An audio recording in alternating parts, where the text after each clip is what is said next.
What up, good people? Back with today's reflection. And today's reflection, I just listened to a sermon about Judas and how we can sometimes live a double life. And if you think about, you look at the story of Judas. He walked with Jesus, learned from Jesus, was a brother to Jesus for many years, all for it to end in him betraying Jesus.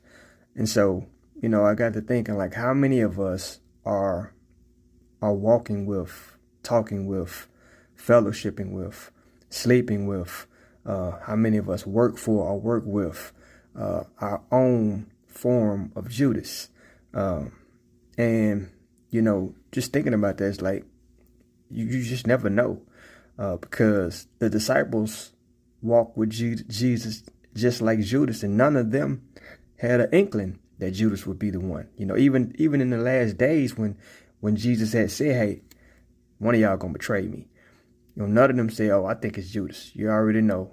He always creeping out at night.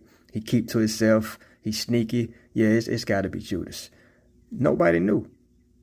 And so, that just lets us know, man, that when somebody has has it in their mind and their heart to betray you, it's nothing you can do.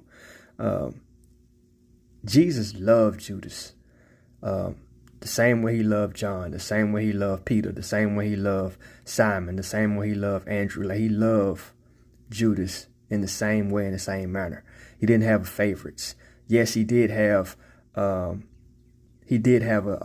faction of the disciples that he knew, would only be able to complete certain missions. Like when he went to pray, he knew he only could take John, James, and Peter with him. Everybody else wasn't.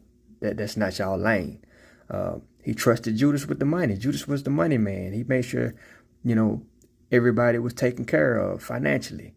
And so everybody had their own level of responsibility. And so, what Jesus teaches us in that whole interaction with Judas is, we don't always have to play defense against a betrayer. Sometimes the best defense is offense. It's loving them, loving them even in the midst of betrayal. Even when he was giving them over to the Pharisees and the Sadducees, Jesus was still calling them friend.